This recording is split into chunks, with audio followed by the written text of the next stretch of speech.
Lying at the heart of historic Virginia is the red loam county of Albemarle with its picturesque courthouse city of Charlottesville. Nature has smiled on this favored Piedmont section with its fertile rolling hills and its restful landscapes dotted by general farms and orchards of fruit. Cattle pause within these well-watered bounds to be fatted for the market. Below a towering Norwegian pine, sheep graze, and here men whose lives changed history have weaned or slumbered. Such were the inseparable friends Thomas Jefferson and James Monroe. Their shrines stand today, an inspiration to thousands who come to pay homage each year. It was to this captivating region that James Monroe, 5th President of our country, was drawn in 1799. Today, the heroic Piccadilly statue of Monroe preserves the cherished atmosphere of those years which saw the birth of the far-reaching Monroe Doctrine. His hilltop home of Ashlawn still nestles amid the quiet dignity and charm of its famous boxwood garden, started by Monroe himself a century and a half ago, with tiny plants brought from England. Winds whisper through the ivy-covered ash trees of the leisurely, self-sufficient plantation life of old, of Negro servants, old-fashioned yokes, and spinning wheels.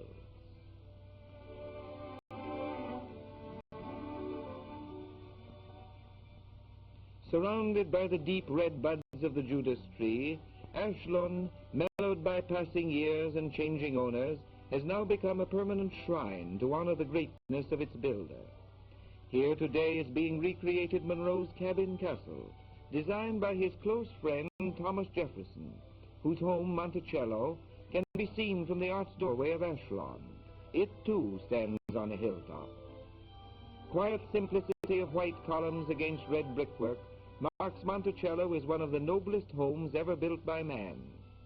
Few shrines in America are so much a part of the builder, for Jefferson was more than a founding father of a democratic government, the author of the Declaration of Independence, and a champion of religious freedom. He was an architect, a collector, and an inventor.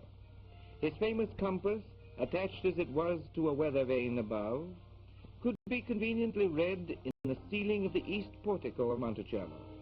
Standing 300 feet above any of the surrounding country, Monticello has become world famous. And here the lovely red-flowering dogwood is the glory of the woods in springtime.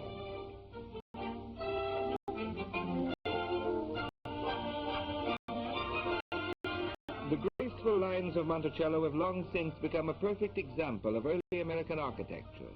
The pleasant use of column porticos, a dome somewhat concealed by a balustrade, subterranean passages to unnoticed slave quarters, and stables make for the peaceful harmony which blends so well with carpets of green and beds of red tulips.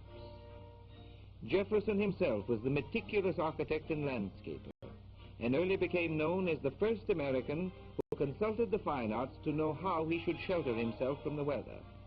A dislike for the colonial architecture of the period, which had come from England, as was customary, naturally turned his thoughts to the classic architecture of Greece and Rome. He worked long hours in his small law office, which is perched on the edge of a cliff, like a post, at the end of the North Terrace. Architecture became his lifelong hobby, influenced mostly by Andrea Palladio, the 16th century Italian architect, whose models furnished the background for a practical colonial mansion. But the architecture of Jefferson is no more wholly Palladian than it might be Georgian. It is typically Jeffersonian architecture.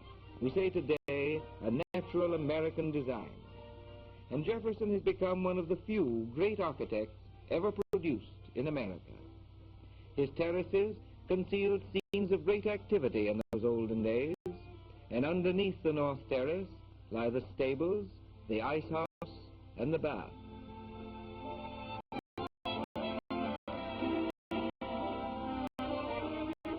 Jefferson's life was one of sincere loves, his country, his fellow man, his architecture. But the romantic love which he held for Martha, his fair-complexioned wife, became one of the motivating forces of his life.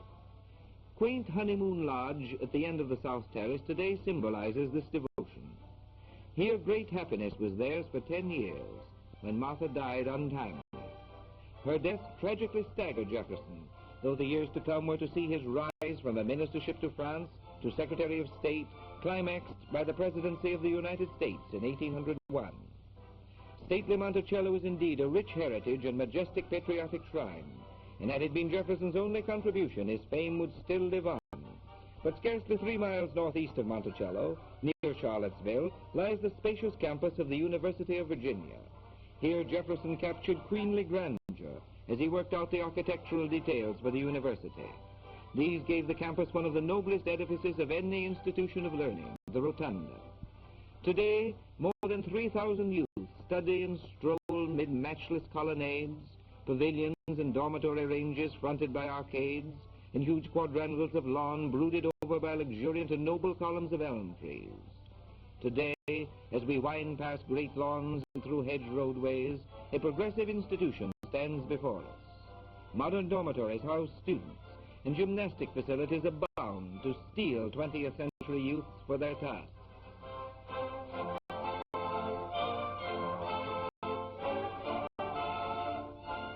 Physics and mechanical laboratories, renowned law and medical schools, libraries, classrooms have expanded to proportions undreamed of by their founder.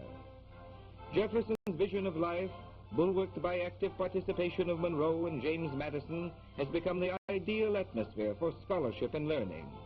His tradition is still there, steeped in liberality and the character of the South. The great educational institution founded by Jefferson is truly a permanent living shrine to its far-seeing creator. As it was his earliest concern, so it was his last public interest. Today, he stands in statue guarding the entrance of the rotunda he loved so well.